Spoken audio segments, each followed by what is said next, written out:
Soutenir le chef de l'État, Félix Antoine Tshisekedi Tshilombo, dans le développement des communautés de base et lutter contre la famine sont des missions principales de la Fondation Moulambanga Lula Blandine. Après avoir distribué les semences, la délégation de la Fondation ci-au-cité a fait la ronde dans les villages ci-après. Beyampassou, Moulamba Chitadi, Katole Kamenga, Dipanda, Chimbundu et Chipidingé, afin de distribuer les semences de la culture vivière pour cette grande saison agricole, telles que maïs, haricots et niébé. Innocent Indou, coordonnateur de cette fondation, dresse un mot d'encouragement et de motivation à la population. Tshisekedi Wamulumba avait dit « Prenez-vous en charge ». Nous, on a pensé venir visiter la population centre-kassaïenne, normalement à 30 km ou 25 km. Pourquoi? C'est parce que c'est une population négligée par d'autres acteurs du développement et puis d'autres acteurs politiques. Nous sommes venus donner des semences. C'est parce que nous savons que normalement, faire développer l'agriculture ici au Kasaï, cela peut faire de sorte que la faim normalement puisse diminuer. C'est pourquoi nous avons eu le courage, avec l'appui de la dame Moulambanga Lula Blandine, nous avons essayé de venir aider avec des semences. Nous avons donné des maïs, nous avons donné des haricots. Nous sommes venus et nous allons... Et surtout qu'il y a encore un champ ici. Ce n'était pas seulement la distribution des semences. Vous voyez, quand nous sommes passés par la rivière, moi-même, j'étais là avec l'équipe.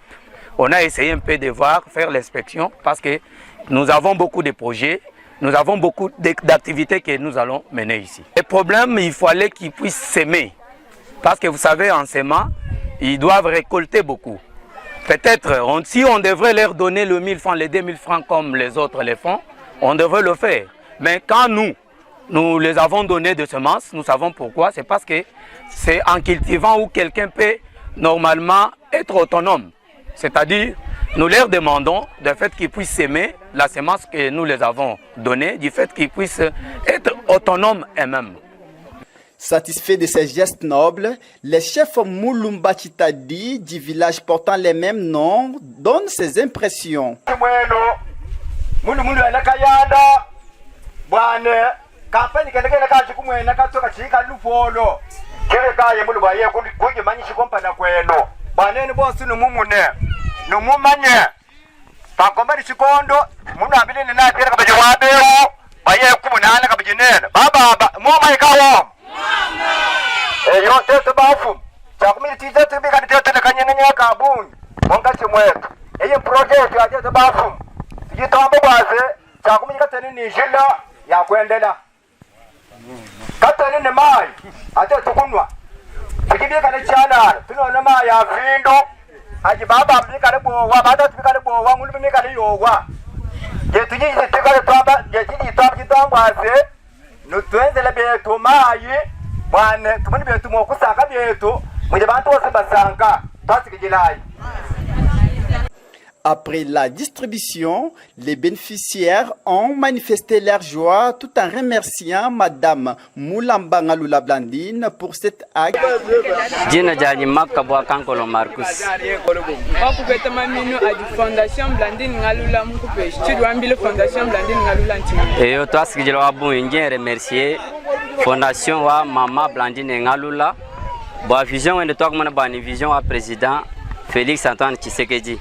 Wala basi watu twajele maminu pamoja twakutupesha makuta anyi mupila tuvuma kuje bijik kaje muje mutu twajele maminu twakumana bano je vision wa president wetu pano ngutujana julo ambaka twene makushikijela apato muje president wetu jenga bani tibatu nukumpala na sha Mama Blandine Ngalula tujenga bani mama munu kamwena mai abantu kunato munu kamwena shela to tujibano eremese banu ibalu ilenjile walu tatulwa bunyi tujibapanga chilamba chijimwabeu nungwenza banu tutachile ntupete chilamba mwabeu tujibalonga tujibabunyi kajika twena ni marete ajimwo kutufuta tu twenzela mushindo wa ekole yetu pete marete bini ukano kwenda mu mwenene wa bwenewu zambi nanu tu wetu wa mari dini janye bene bya bu maria bene ba bu maria bene bya bu mari yena be abumari sibambile fondation Blandine Ngalula nchingani wakupeta mamino ngawe kufunani ngawe kwanga tukukanga kuja mamino meneka ya dipeta ku fondation Blandine Ngalula tibaveta mamino amavwa ninkunde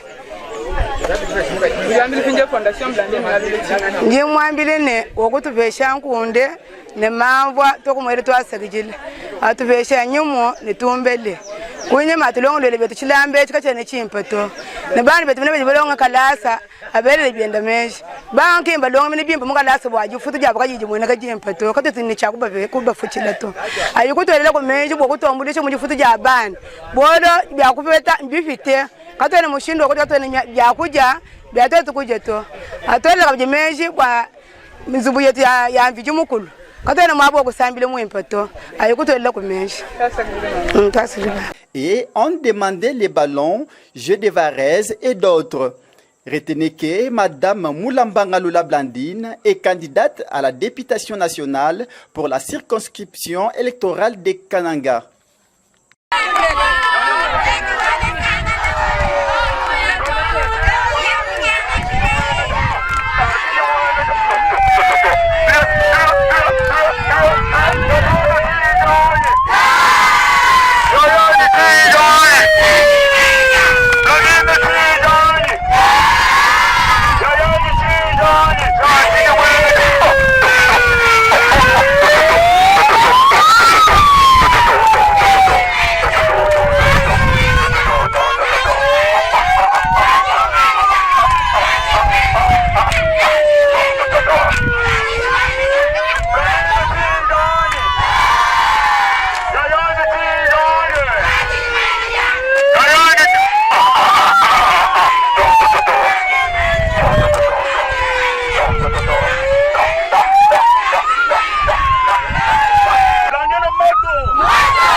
Très heureux de vous savoir nombreux scotchés et branchés à Genor TV. Nous sommes très contents par le fait que vous avez été toujours là chaque fois que nous sommes sur ce plateau pour parler de la RDC. Parce qu'ici nous parlons souvent de la RDC, nous parlons de la RDC d'une manière générale. Et en particulier nous parlons de la province du Kasaï central qui est notre province que le Seigneur nous a donnée malgré tout ce que nous pouvons dire. Mais nous devons nous focaliser au Kasaï central, parce que Kasaï central, c'est notre province. Nous allons aujourd'hui parler, je vais vous présenter l'invité avec qui je suis sur ce plateau. Je ne suis pas seul, comme vous le voyez. Cet invité, vous serez très content de lui, parce que ce n'est pas sa première fois d'être reçu sur ce plateau ici. Je crois que c'est la deuxième ou troisième fois, quelque chose comme ça. Vous allez le voir. Mais je vais d'abord présenter le sujet que nous allons aborder au courant de cette émission, la lutte anti-érosive. Où en sommes-nous? Félix était venu ici pour lancer les travaux de la lutte anti-érosive. Où en sommes-nous avec ces projets? La route Kalamambouji, waouh, ça défraie la chronique. Je vous dis, et je vous ai toujours dit ça, aussi longtemps que cette route-là n'est pas encore totalement et parfaitement asphaltée, nous n'allons pas abandonner cette affaire. Nous serons là toujours et toujours pour en évoquer. Même quand je suis seul face à la caméra, dans l'émission Kananga Tabala, même quand je suis sur ce plateau avec un invité, nous allons toujours évoquer la question de la route Kalamambouji. Tokoloba, Tiba Koyo Kamela. Tiba Koyo Kamela. Kasaï central continue toujours à être enclavé. La population centrale Kasaï continue toujours à croupir dans la misère la plus exacerbée. Il n'y a que cette route-là qui peut totalement désenclaver cette province. Et aussi longtemps que ce n'est pas encore asphalté, nous serons toujours là. Nous serons là toujours, Lelo, Bambodi et Kobima. Nous allons parler de la route Kalamambouji. 12 chefs des secteurs ont été arrêtés. Pourquoi? Nous allons parler de ça. Voilà, nous allons parler de ça. Et nous avons encore une autre question majeure. La fondation Moulamba Ngalula Blandine. La dame, je vous ai toujours dit qu'elle est notre partenaire traditionnel. Elle est notre partenaire traditionnel. Quand je dis traditionnel, vous comprenez pourquoi je dis ça. Notre partenaire traditionnel, c'est parmi les gens qui nous soutiennent. Je reçois sur ce plateau un invité de marque, comme je vous ai dit. Il est coordonnateur de cette fondation susmentionnée. Au niveau du Kasaï central, il est l'interfédéral du parti politique soutenant le Congo. Il s'appelle Innocent Mindou. C'est avec lui que nous allons aborder toutes ces questions susmentionnées. Papa Innocent Denis. Ah, Nangolo Nzambe Tozamalam. Santé bien. Santé Vandi. Oui, il est sur la Genor TV. Bon, Genor TV, talana est partenaire Nabiso Mounene. Partenaire Mounene. Bon, Tokobo sana Genor TV. Merci beaucoup. Je crois que Makamonyo na lobby ande Toko beta wa. Tozo beta. Na bi ko banga noté. Oh. Oya ko zambodi azune mbodi. Oya ko zo azui. Donc yo banga te surtout ko militant penza donc militant ya Kalaï de pes. Ya Kalaï de pes. Tozo beta masolo Toti kolanda reportage ya fondation Nabino. Avant d'entobeta masolo kalamambuji ya lutte anti-érosive. Moi ba masolo nyoso na auto évoqué ba chef à secteur bakangaki tout ça na ordre ya gouverneur de la province. Il faut que pourquoi bakangaki bango est-ce que tisuko bazana na prison ou bien basibatiki bango tout ça. Makambo nyoso na tokobeta masolo nango mais avant toti kolanda reportage moko awa ya Baturo Bozosala, bon, on fait tourner au Bozosala, na village. Bozalaki na village Mukunga, Bozaki na village Beyampasu, Bozaki na village Mulamba Chitadi, na Naomi, nous nous accompagnons comme caméraman à Genor TV. Après, deuxième jour, Boye Kwendesusu na village Katole, Boke na village Timbadi, Boke na village Chimbundu. Bokepe na Chimpidingi na cameraman Mususu King Mboshi. Na village wana bango nde bazobenga bino boya kotala biso fondation Mulamba Ngalula Blandine boya kotala biso boya kosunga biso ou bien bino moko ou bien bino bozana batu na kati ya ba village wana o baza ko informer bino ba difficulté baza nango ezandenge nini contact na bino na ba neko ba village wana ezandenge nini. Oyebi toza na kati ya mboka to vandelia na kananga tozo mona ebele toza pe koyoka ebele. Il y a quelques terrains où yo batu mosusu les acteurs politiques ou les acteurs de développement bazo bosana balobi bango talaka kakuna momosika bon bisope. Vous avez il y a un principe qui dit un vrai humanitaire c'est lui qui donne même sa vie s'il le faut pour l'humanité. Ouais, effectivement. Alors kaka bolingo wana ya humanisme des salabiso en tant que humanitaire parce que na ibisa ki yoke tozo tambola na lolenge mibale toza na politique toza pe na développement. Alors bolingo wana ya mboka nanu ndetinda kibiso. La fois passée quand j'étais ici, je vous avais dit toza na projet moko ya lutte contre la pauvreté et la malnutrition. Malnutrition voilà. C'est parmi ba objectif na biso.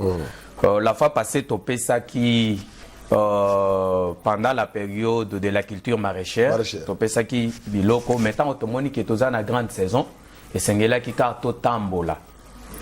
Bisomoko na bolingo ya madame Mulamba Ngalula Blandine que je salue en passant. En passant vraiment. Voilà. Na banzi to senga qui parce que projet zokoba. Na ibisa ki la fois passée que projet wana izana 3 phases. Ouais.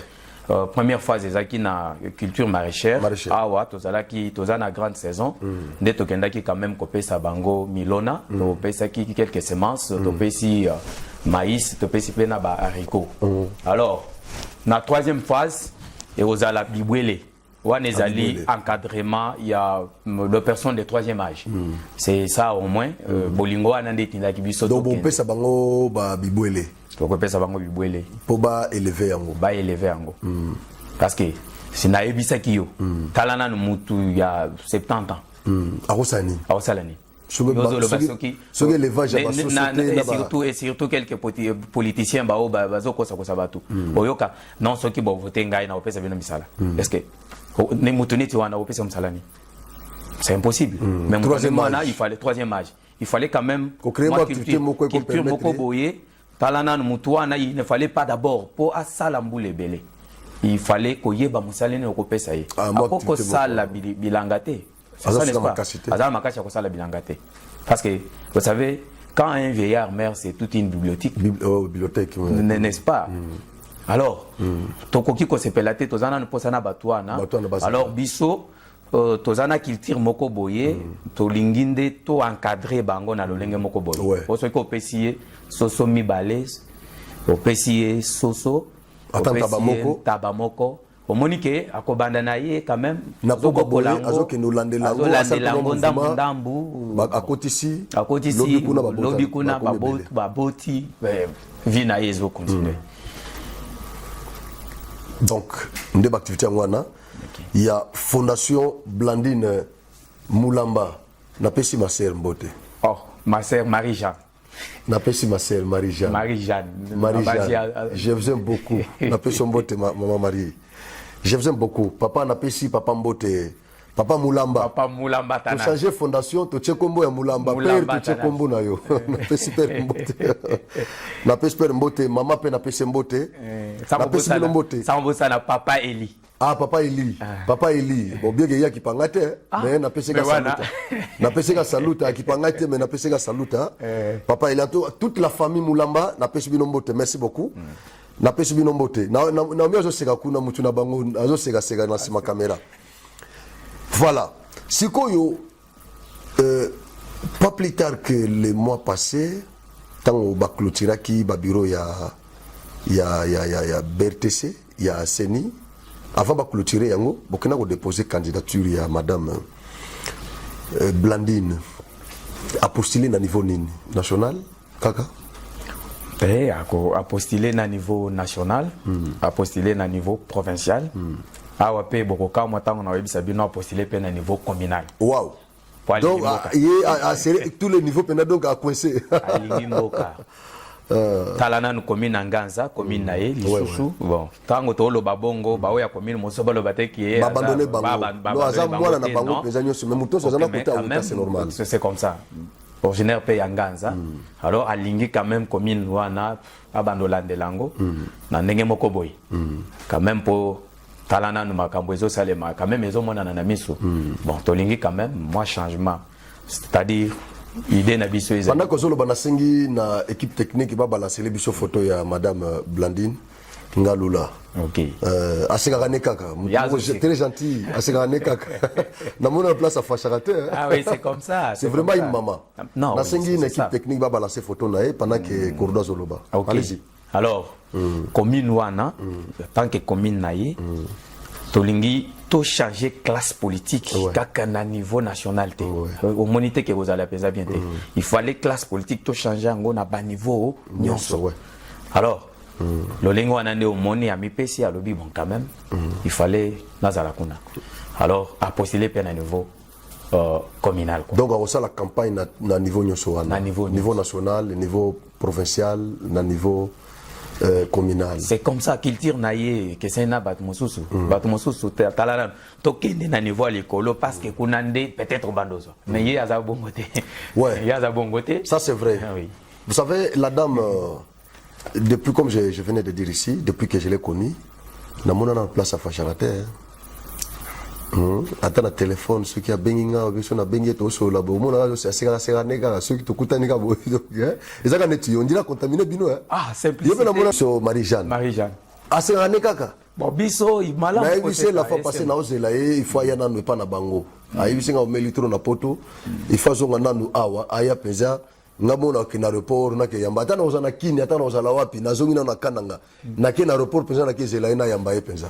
Baza bato balingi mboka trop hein, baza bato balingi mboka parce que ozomona so kito solola bengi o susi na bango jaka ndeni ni boye ndeni ni mboka na ndeni ni bo tout ça. Donc nous sentons vraiment que famille wana balingi peza mboka. Alors on a lancé message na ba ndego nyonso bana nganza nyonso bana nganza nyonso bocha madame Blandine Ngalula poa bocha yepoa bandego nyonso ya Kananga ville Kananga vraiment bocha yepoa Kassai central bocha yepoa parce que tous a besoin na basi moko brave les femmes comme ça hein ba audacieuse basi o facha azo luka baso facha azo luka penza a travailler na bango na deuxième mandat baso facha na bango besoin net ba Blandine Ngalula ba courageuse quoi ba courageuse alingi mboka oyo nanu kuto azata na parcelle ya pouvoir te mais alingi déjà mboka bozo mona reportage au Tochawa atamboli batune bazo tambola yemo pas tambola tout ça kokende ko visiter bato baza ba marginalisé bato baza oublié ba politicien belé ba kana kananga basuke la kana villa kananga basuke la kana villa kananga est-ce que ba yebi bato baza na village Mukunga est-ce que ba yebi bato baza na village Beyampasu yoka na nukomba village Beyampasu mais Blandine akiluka bato Beyampasu Mulamba Chitadi akiluka bato Mulamba Chitadi ozuba village lokola Katole est-ce que bato bayaka ba utaka ono biso to biso neto kobongisa mboka est-ce que ba Katole est-ce que ba yebi penda Chimbadi est-ce que ba yebi Chimbundu Chimbundu ba yebi te ba yebi na bango te bango posa na bango toya na ville mais nazo betela bon na sale la bango publicité te po bakende mais souci des populations bazakuna non beta plan ozo banga nini beta plan papa parce que bango soki baye bagarre za awa bagarre ya makasi biso batu nyonso topesa bango confiance ils nous ont totalement déçus ti lelo kananga tozana couranté kananga maya malonga ezate kananga nous n'avons absolument rien facha du pouvoir colère nangana batouane il fallait basa lobbying moko makasi auprès du chef de l'État. Ozolanda, Kalamambouj est ici là. Moi, Banzela Mousso est ici là, mais jusque-là, ces gens-là n'ont rien foutu au niveau provincial. Et donc, pour une classe politique, il y a Sika, pour une Nazana Sima. Non, mais c'est sûr. D'abord, Kalamingite n'a pas lancé opération Mokwawa. Lancé? Oui, n'a lancé en gros. Beta, on a déjà. Or, Batouakala, Liambongo, mais qu'on votait Bango, T. Ah, il n'y a pas de problème. Mais c'est comme ça, plan. Oui, parce que Moni, tu votais Bango. Naba candidat Nyoso Yassika, tous les candidats Yassika, n'ont soutenir Bango. Très bien. Tous les candidats Yassika, na niveau Nyoso, n'a soutenir Bango. Et n'a aussi un bana mai, Moga Mobimba, Bofon la Meso. Ya kalape ya malamu pe baza to bobo ete to kolobate ke bango nyoso ya mabe bango nyoso bazaka mabe non mais bakola ki sabiso quand même oh basali pour mes até campagne kana te ko banda to sala campagne na bango te mais ya malamu pe na kati na bango bazali bao quand même to zo mona bazo bunda pe bazo frapper ba porte bazo ningisa ba ministre to zo mona bango mais na otanga ba kombote parce que bon nalia ka pété balé sanga pété moi pe natanga kombo ezate ouais mais na otanga ndeni muto ali sanga ite voilà siko to zo beta masolo ya lutte anti-érosive. Fatia Outiko ya Awa. Ça fait déjà, je crois, 4 mois. 4 mois déjà passés, je crois. Oui, je crois parce qu'il y a qui, c'était vers le 23, le 24, il y a juin. Il y a juin. Okay. 4 mois déjà passés. 4 mois déjà, 3 mois et demi, tout ça. Fatia ya Awa. Aïe, commencé à travailler. Bah, biso que 100 millions de dollars, qui déjà, na compte pour débourser déjà. Na Banque mondiale pour combattre l'érosion où ils ont ravagé la ville de Kananga. Nazwa bapel na bandeko belé na mikili bandeko bela diaspora ndeko frank eza ndenge nini ba érosion wana mbongo wana se avant na no eya eza na bandeko ba déranger ngai na mérite partout neti nani ndeko nanga Billy Bilonda nazo pesa mbote na musika na mobali na chéri na docteur Henri ba dérangeanga avant Fachaya mbongo na biso za wana 100 millions basi ba débloquer déjà na Banque mondiale pour combattre ba érosion za ko ravager mboka Kananga et to komi wapi tout ça ti Fachaya koya ti lelo jour pour jour 3 mois to komi wapi Ndeko Frank bon pour ça na lela parce que pour Namboka Nangai, mais na kolela Nangai te, kolela Nangai za koloba, ndenge nazo loba, parce que quand même il fallait défendre notre patrie et puis notre province. Au loba qui a une introduction au lobby, Oyo ezali mboka na biso. Papa, tout ça na monsieur sauté. Province na biso. Monsieur Zate. Il y a un écrivain qui aurait écrit il n'y a pas quelque chose de mal comme perdre sa terre natale. Natale, oui. Il avait raison. Oui, parce que tes droits seront limités. Limités. Alors, na sanswana, ndeo moni tozo le belambo cannabis. 3 mois. Parce que dans le lobby, le chef de l'État, Ayakia, c'était vers le 23 ou le 24. Le 24. Il y a juin. À Betaki, Nabanzi, normalement, érosion Oyo, Ezaki ciblé. C'était aéroport du côté Moulombodi, oh il y a SNCC, il y a Lukonga. Il y a Bikuku, il y a Lukonga. Lukonga. OK. Alors, pour moi d'abord les projets au début les ala qui n'ont bien été.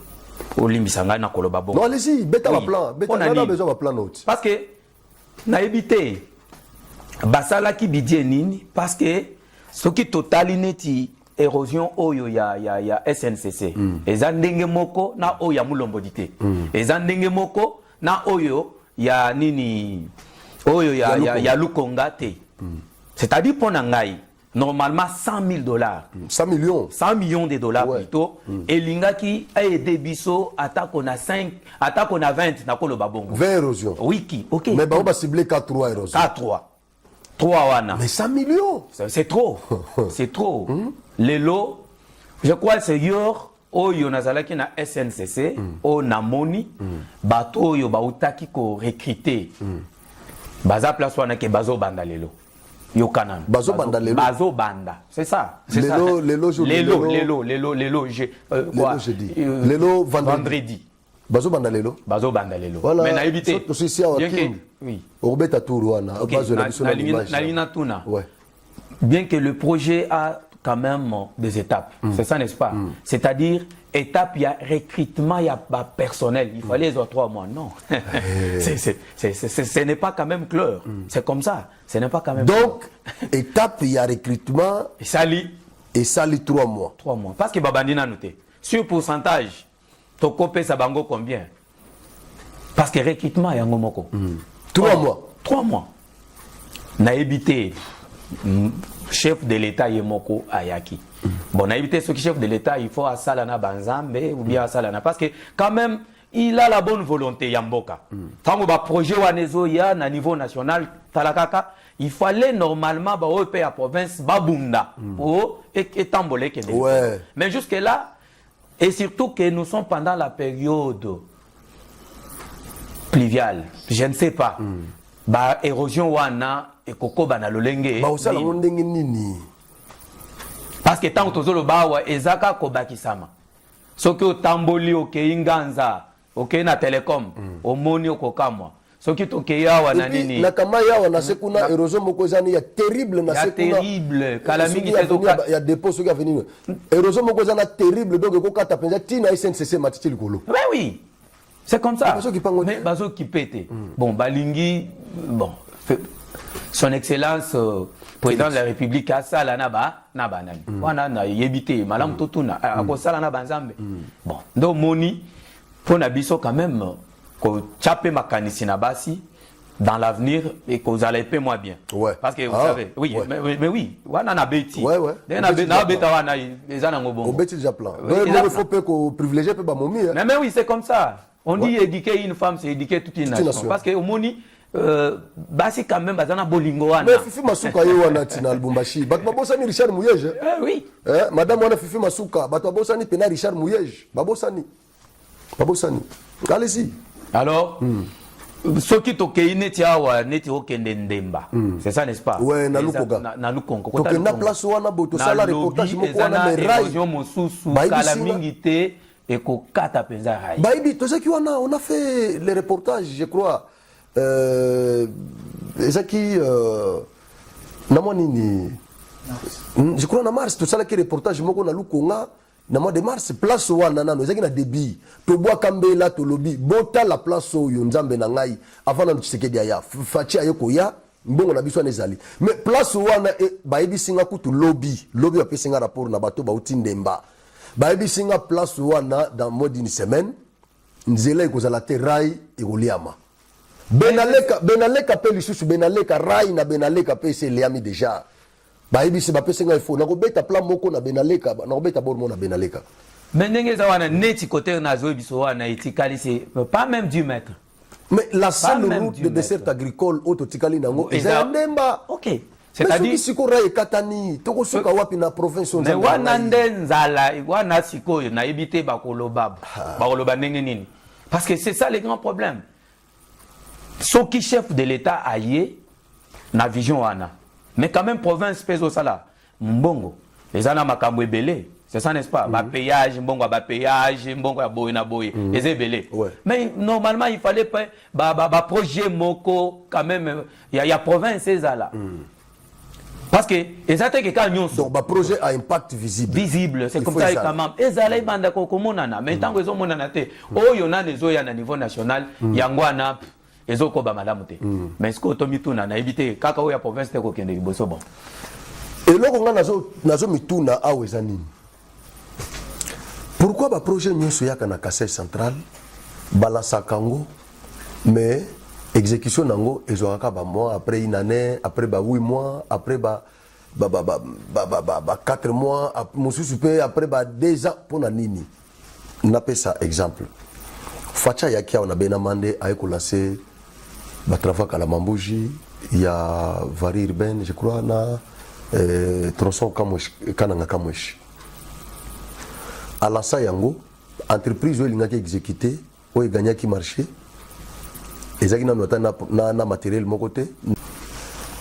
Et ça, qui après 8 mois, quelque chose comme ça, 8 mois, 9 mois, makelele ya batu makelele. Après moi, matériel moko yokoya, tracteur moko yokoya, tracteur wana, et vana na parcelle provinciale, ti batu sous pression, ne ba yokozango, batina na zela kala mambouche et que vanda kuna. Awa kutunde nazo le babone nazo profiter na beta likamwa kala mambuji nazo plan na lancer déjà message na ba partenaire nyonso bato balingi Kasai central ezate bato kaka ya musika ka bato ba likolo frangi kende bote o frangi kala mambuji ndeni te na lancer appel na ba partenaire bato balingi Kasai central boluke la biso transport hein boluke la biso transport naza prêt na équipe na ngai na kendeti kala mambuji tocha pression parce que soto vandi kaka ne toujours bana plateau boyi bandeko nzela wana écouter le makabongo ta tocha ka pression nde misala etambola mamuke ba s'intéresser kanango caméra na biso eza na Kasai central nazo lancer appel docteur Badiba Ketchakanzala tozalaka na yoti mama Blandine Ngalula nazaka na yo maman ma sœur nangai ma sœur Marie-Jeanne ma sœur suprême Marie-Jeanne nazaka na yo nazana besoin na kende kala mambuji ndeko nangai honoré HK today honoré nazo lingana kende kala mambuji donc na boki mbela na ba partenaire nyonso même on a cité awate un ingénieur moko boye asomela micro mais banana boka ngai na comprendre te ayoka na susté ayoka na susté ti le local kanyuni papa mo malamu kaluka nyuni na Texas ayoka na susté abelaki to priaki vraiment nzamba songaki il faut na luka vraiment nazo lancer appel na bandeko na ngai ba partenaire nyonso ya Genor TV na lancer appel ingénieur Christian Mukenji wana pe viena nga penza ya kapibe wana viena ngai wana pe na mutu nga penza donc ya kati ingénieur Christian Mukenji nazana besoin bochanga poa na équipe na nga mobimba na kende kala mambuji tocha pression zela ne funga mabandeko yoza musiko za na poto oza wate soutien na yo ezande boti na biso to kende kala mambuji tozo nzela wana tango tokobanda kozwa tolakisi yango tozocha makelele.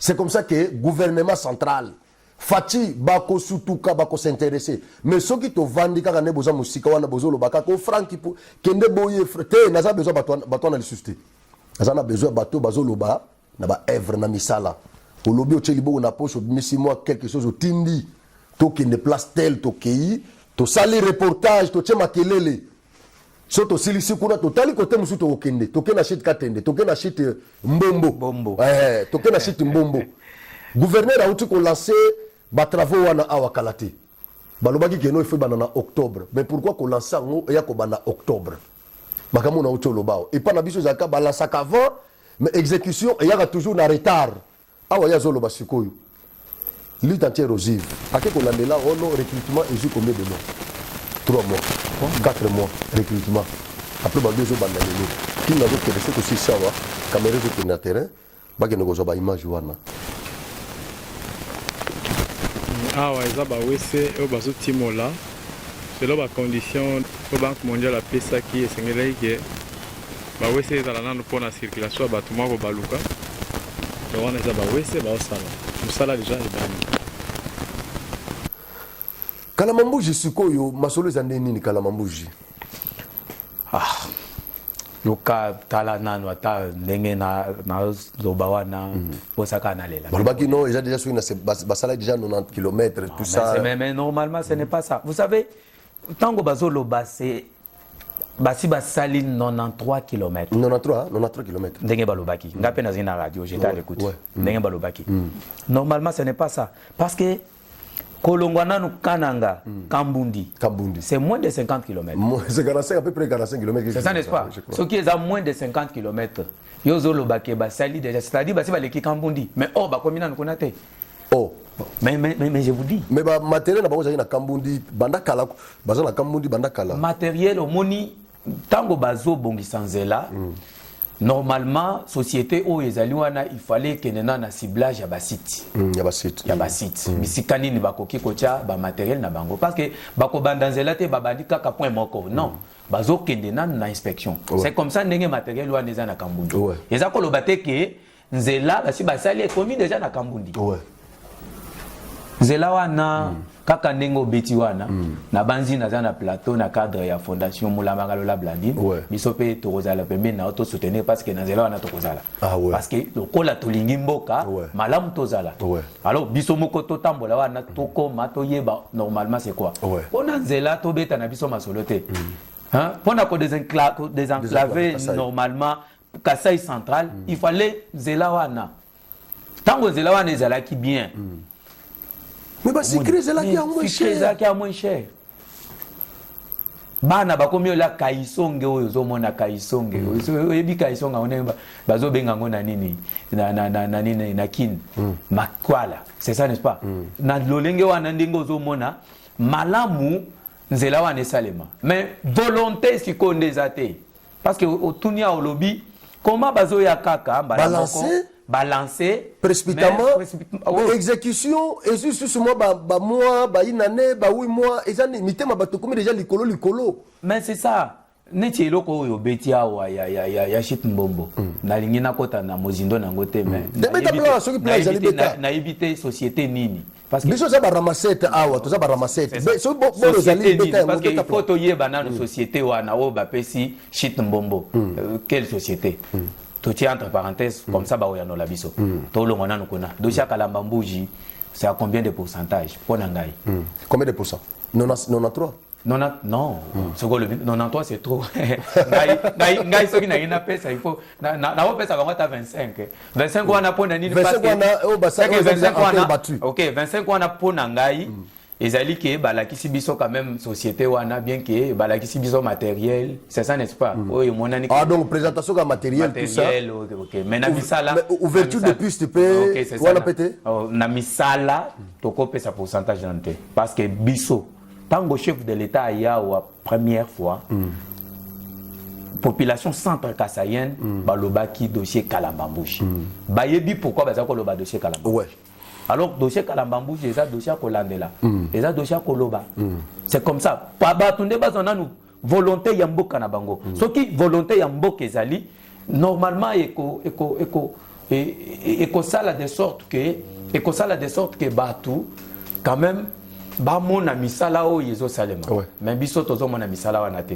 Chef de l'état a bonne volonté, ya ko pesa biso ba projet, mais ba o les exécutants dès quand même bazana moi pas si moko boye ya ko sala volonté wana penza ezate volonté wana penza ezate kana latina stade papa ti stade ya kapanda stade ezate no moni ko beta na ngana oyo soki population baza olanda ngai atako na diaspora bao bazana kin bao za woto malamu to soutenir nan basi c'est vrai mais oui je vous dis donc kananga na stade ya football ezate stade ya football les athées stade ya kapanda oyo c'est très clair tokende kuna ko sala moi chomoko kuna bonana na potient mais mir mir nanu ya stade ndenge bazotonga mir badimino nanu babanana na mir wana bapetana ya kapanda balobi keno banotonga ngona résidu ya manioc do chikuluidi bazotonga mir wana na chikuluidi tango bapetana na kapanda loko bafongama bacha pression nde balongola chikuluidi bayiko tia sima et sima na peto zokende moi sac moko bazwa na ngori moko moi 2 sacs ndenge wana. Pour finir, match pe le popona chiko ebeta mapekuna te. L'histoire pe stade wana e vanda ga ndengwana. Siko na mboko yo nini otoza nango o lelo toko tanga. Est-ce que Reza ya Félix ou bien Reza ya entourage ya Félix ya Kassai central ou bien ya ba exécutant ya projet na niveau local. Reza na niveau wana 5 ans ya ngoyo notre président est au pouvoir. Espoir nyonso tozalaki nango na Kassai central eloko liboso ezaki Chit Katende sous Kabila projet keneti na 75% makambo batrocita ka Mouna Tsapu eye kozongisa sango lisusu na sima tango Félix a eu pouvoir a suscité lisusu espoir na mitema na biso tolobi tokozwa courant parce que courant de débit ya développement ya mboka l'entreprise est na kananga so courant ezali Chit Katende silité to éviter ce que ça na combien de pourcentage on n'en parle même pas encore mutu moko tazo lo belango lisusu ni gouverneur ni assemblée provinciale ni gouvernement national ni chef de l'état mutu moko zo lo bela Chit Katende azati. C'est comme ça qu'il y a na loba on a loba na ba émission de na sala OK Chit Katende wana ça n'existe pas. J'ai toujours dit que c'est une fiction kassaïenne. C'est vraiment fantasmagorique. C'est imaginaire. L'idéalisme. Chit Katende jour ko bonga jour ko yosila kana ko se développer. Ah biso petoze la Chit Katende. Ti bakoko bakufa, ba père bakufa. Biso petozo kende bano tozo bota do Chit Katende kasavu batika ngomubutu atika yango lumumba atika yango. Babamba biso loko wana qui n'existe pas. Toke na solution moko palliative. Chit Mbombo.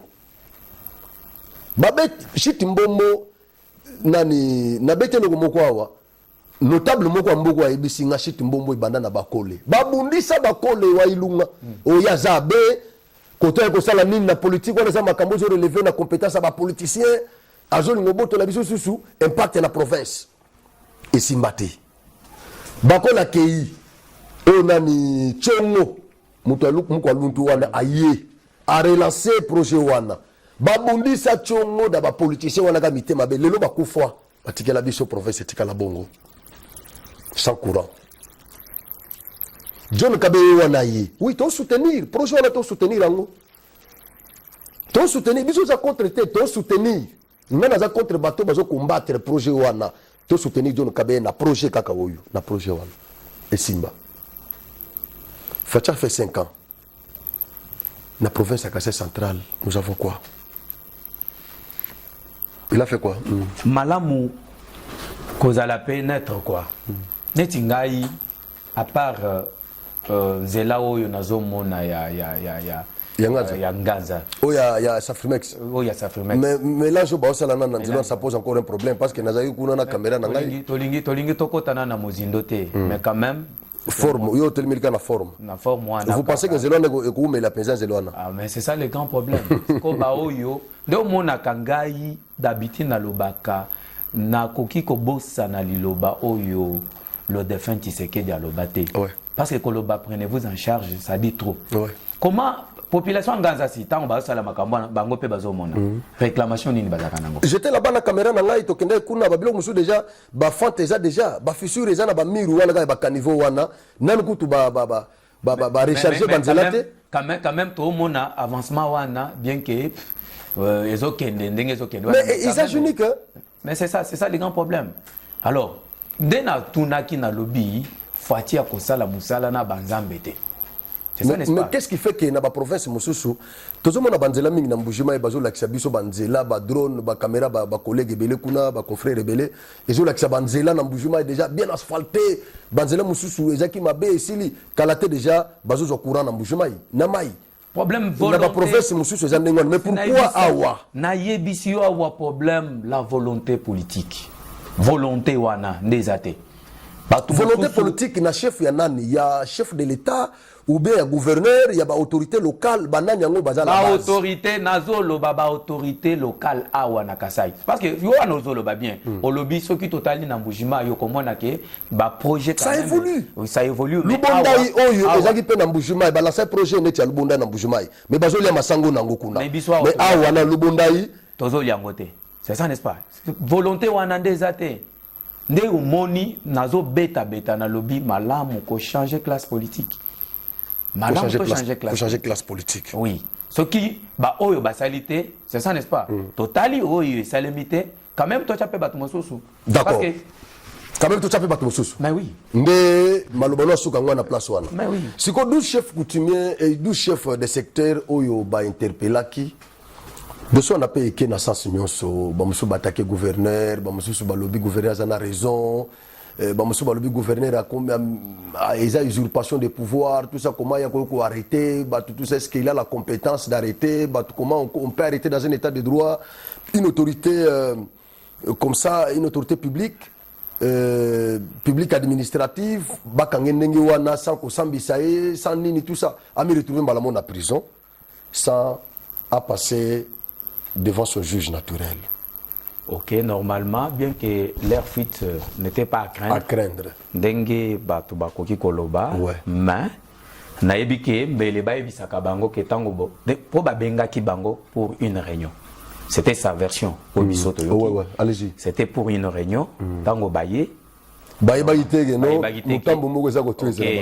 C'est comme ça. Même mbele ba ebisaka bango avant, ba mosusu balinga bayate. Bah oui. Parce que en quelque sorte, les amours gestes, oui, ça le qui a bien. Parce que combien? C'était 2 700 000. 2 700 000 par secteur. Par secteur. Pour Bassala Massango. Bassala Massango. Mais dès que parce que Tozo Lobelango a 2 parties. Mais d'abord 2 millions, Bassala Massango, combien Bassala? Mais d'abord geste. C'est à peu près 1000 $. C'était hectare. Oui, normalement c'est Bassala 1 hectare quoi. Vous avez un tracteur déjà ou bien parce que selon normalement nenge bayibisaki bango esengelaki ba Colombo kabango moko basala bilanga wana babanda quand même ko bénéficier quelque chose. Maintenant on a mekaki nazaki na prison na sololaki na chef de secteur moko ye a lobby o ezalaki wana o ekosalema mabe ezaki ke esengelaki bapesa bango mbongo ya sarclage. Après avoir basali bilanga bapesa bango mbongo ya sarclage mbongo ane yakite bato pe moyen ba ya ko sala lisusu ezakite ngai na yeko tona na lobi bon mais en quelque sorte ko pesa na nous gouverneur raison mandambo parce que sali geste wana a salaki quand même sengeli soki bozal bokokaki ko sala ba manifester pe bonne volonté ata ya 50 mètres sur 50 mètres OK tout le monde a quand même ils ont fait quelque chose. Mais bah ça l'a quitté. Or, auparavant, il y avait 8 chefs de secteur baboyaki déjà. Tango babengaki baboyaki kozambongo wana. Barka bayebaki bien que période parce que c'était 9e mois au bapesaki bango mbongo. 9e mois talana nous sommes toza na saison nini, kota la paix saison wana c'était quelle période, c'était quel temps. Bango bamonaki ke tokokokate. Omoni ke balaki baboyi kozambongo. Prudent. Mais ba oyo bazaki mbongo, c'est-à-dire en quelque sorte en quelque sorte bazaki penzana mayele wana ya bien ya kosala te parce que bayebi ke za mbongo ya mboka malamu to sala ndenge to lingi na banzi ba mosu bakozala pe babali peut-être na nini na mbongo wana mosu babali encore la pampa. Oui, c'est comme ça mais quand même geste au gouverneur asali eza bien dans le sens que ko discipliner quand même bato bayebake bisonyonso nous avons Tozana part ya kosala na mboka. Nous avons une responsabilité. Ouais. Ce côté-là, Gouva a raison. Oui. A raison, malgré Neng Bakangeli Bango, ce n'est pas bien. Mais sinon, il a raison. Alinga quand même a pallié la difficulté. Il y a crise au Zaki Namboka, pénurie à Masango. Alinga qui a pallié la difficulté wana. C'est comme ça que à Kanisi, le chef de secteur, le gouvernement a autorité. Mandambu yango yo province peso produire pesa mingite mais moi muke wana bobunda pena moi ba recette na bino pende bozo bunda tout ça bosa la tamo eloko comme ça masango tata na maman village parce que toujours remarqué na kenda dimbelenge ah papa imaginez dimbelenge nzala crise tina masango fufu ezate ya masango manioko ezate na mboka. Vous pouvez imaginer ceux qui n'ont pas de masango ezate bongo sko ya wana ville. Problème. Qu'est-ce qu'il y a à la base? Pam. Ba village nyonso o bana olo na masango basala susu te ba koma na moyi ba oze la pam soki ayena ba organisme wana ba yeko kabela bango ba mbongo biloko kolia. Et ça fait que baton ba komi affaibli moye ba kende ko sala bilanga ezate et crise ezo kota siko na ba grande ville. C'est ça, mais gouverneur a kanisaki bandeko ba koki ko sala quelque chose da pesi bango mbongo wana ke babunda. Mais les Congolais sont caractérisés toujours par la kleptocratie, par le détournement, par tout ça. Donc, c'est comme ça que le gouverneur, malgré les conditions de bango, il déplorer yango, mais il y a le but qu'ils façon de discipliner bango pour qu'il la simata basimbi sur la réalité basakanate. Basakanate. Je vais sengela ki ba yesale ma quand même bongo parce que au monde na côté wana gouf asali moi bien. Moi rigero wana isa quand même bien dans le sens que ba tout quand même base de discipline moko boyo. Au monde ki aza moboti. Akobo mabango te parce que absence na bango pe na ba secteur na bango. Mais bamusu pe babimi on dirait bamusu basengi pardon. OK bon bamususu normalement parce que bakanga bango 12 on dirait 4 déjà bazali banda. Bazali jali banda parce que tant on a kuna lobby normalement batikali 8 batikali 8 oyo ya Kasani dit je crois azaki déjà na parquet ndé quand même na kendaki pona ebani na ye bon to solo la bon fort malheureusement abimaki déjà ndé na mekaki ko solo na moko oyo azaki place wana. D'accord. Banzi quand même du côté wana c'est bon. D'accord. Madame ko discipliner bat. D'accord. Parce que soki bala ki sakabiso ata mwandambo basali o basali quand même tolinga parce que so ba mona ke mbongo ne ko kakite balinga baboya ki mais pourquoi bazwaki alors là le gouverneur a raison. Merci beaucoup. Vraiment ba question auto évoquée awa to lakisi impartialité na biso au boni que place à ko soutenir ba autorité to appuyer bango place à ko féliciter bango to féliciter place ya ko marteler momuke to marteler to lakisi impartialité na biso place on est au vandia auto ini mutute biso to betine ba plan to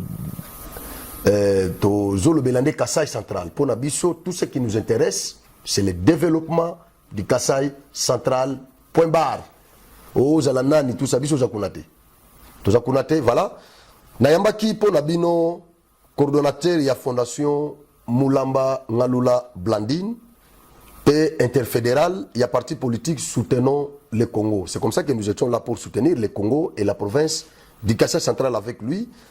Il s'appelle Innocent Mindou. Yende Mutoyaki, qui représentait Madame Blandine, ou a un peu empêché. Topesi mbote na bandeko nyonso o balandi biso o pe basepelaka na mosalo to salaka.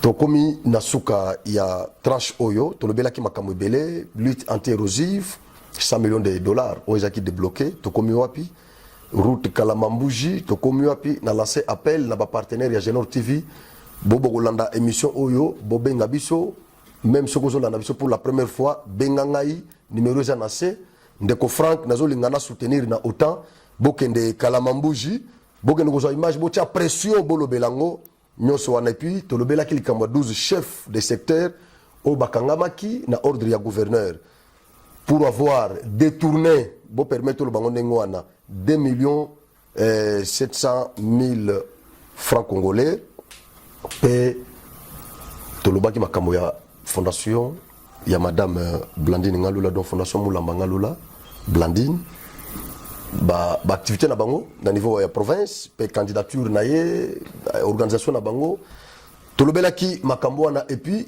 coordonnateur ya fondation a sengi bino nyonso bo soutenir madame Blandine Ngalula ngamoko pe DG Genor TV na sengi na bino bo cha moi so na poa parce que je le connais elle est courageuse baza aza lokola azo répondre à critères basio fachi azo luka vraiment pour na ko travailler na bango donc na sengi bo soutenir ye na cadre de fondation bande ko nyonso ba partenaire nyonso baza libanda bobono tanga makelele a bo luka ba structure moko officielle active na province pour bo soutenir bo leka na ba structure wana bo poser ba acte bo développer pe Congo, bo développer province à Kassai centrale. Je vous présente cette fondation. Ndeko moko benga ngai asenga numéro Blandine azana azaki na Amérique. Asenga numéro andeko Blandine abino pesanga numéro na benga vraiment photo sangana tout ça là quelque chose na Kassai centrale. Na pesa numéro na habité ceux qui a benga madame Blandine so basolo la kalo. Bo sala ndenge wana. Bo soutenir moi na moi sur wana. Bozo mona déjà ba œuvre né sur le terrain. Azo kanisa ba marginalisé. Na ba province ba fait fort yazo kende. Donc bo cha epoa, bo benga bo soutenir na ba finance. Comme ça, il peut se faire, il peut te redammer. Pour ce qui est pas de finance, il peut te redammer. Alors, botika été. Voilà. Donc, comme Nasuka, il y a émission, na coordonnateur. Merci beaucoup.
Thank you.